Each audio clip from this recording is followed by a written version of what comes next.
என்னை தேடும் இறைவனே, உம்மை நாடி வருகிறேன்.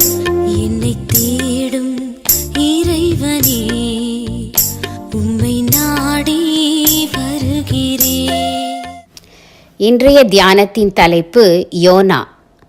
வாசிக்க வேண்டிய திருமறை பகுதி யோனா 3ஆம் அதிகாரம்.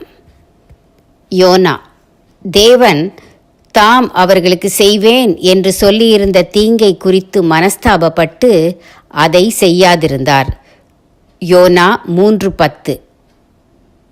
நினிவே நகரம் இஸ்ரவேலர் அல்லாத பிற இனத்தவர் வாழும் இடம். யோனாவுக்கு அந்த மக்கள் மீது அக்கறை இல்லை. அவர்கள் மனம் திரும்பும்படியாக அங்கு போய் பிரசங்கிக்க விரும்பவில்லை. அதனால் தேவன் அங்கே போகும்படி சொன்னபோது தர்ஷிசுக்கு போனான். யோனா விரும்பவில்லையானாலும் தேவன் விடவில்லை. யோனா சென்ற கப்பல் உடையுமோ என்று அஞ்சத்தக்க வகையில் பெருங்காற்று வீசும்படி செய்தார். அதன்பின் காற்றுக்கு காரணனான யோனா கடலில் போடப்பட்டான். ஒரு மீன் அவனை விழுங்கியது. யோனா தேவனை வேண்டிக் கொள்ள மீன் அவனை கரையில் கக்கிவிட்டது. ஆண்டவர் மீண்டும் யோனாவை நினிவேக்கு போகும்படி கூறினார். இம்முறை யோனா கீழ்ப்படிந்து நினிவேக்கு போனான். அவன் பேசியதை கேட்டு மக்கள் தேவனை விசுவாசித்தார்கள். உபவாசம் பண்ணினார்கள், இரட்டுடுத்தினார்கள். மன்னனும் இரட்டுடுத்தி சாம்பலிலே உட்கார்ந்தான். ஆடு மாடுகளாகிய மிருகங்கள் கூட மேயாமலும் தண்ணீர் குடியாமலும் உரத்த சத்தமாய் கூப்பிட்டன. யாவரும் பொல்லாத வழிகளையும் தம் கைகளிலும் உள்ள கொடுமையையும் விட்டு திரும்பினார்கள். அப்போது தேவன் அவர்களுடைய கிரியைகளை பார்த்து தாம் அவர்களுக்கு செய்வேன் என்று சொல்லியிருந்த தீங்கை குறித்து மனஸ்தாபப்பட்டு அதை செய்யாதிருந்தார்.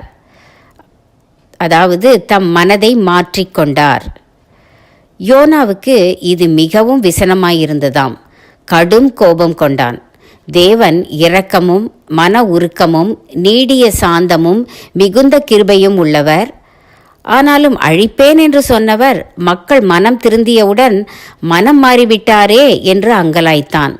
தான் உயிரோடு இருப்பதை பார்க்கிலும் சாகிறது நலம் என்றான். தேவன் எல்லா நாட்டவரும் மனம் திருந்தவும் அழிவிலிருந்து மீட்கப்பட வேண்டும் என்று விரும்புகிறார். மனிதனோ வேற்று இனத்தான் மீட்கப்படுவதை வெறுக்கிறான். எத்தனை குறுகிய உள்ளம்!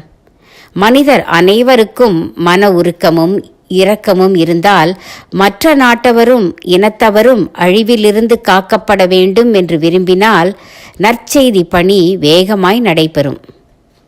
யோனா ஒரு தீர்க்கதரிசியானாலும் அவனுக்கு அந்நிய மனிதர் மேல் பிரியமில்லையே. பூமியில் எப்படி சமாதானம் உண்டாகும்?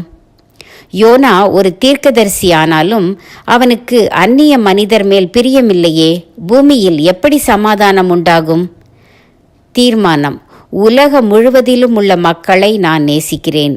யாவரும் நித்திய அழிவிலிருந்து காக்கப்பட என்னால் இயன்றதை செய்வேன்.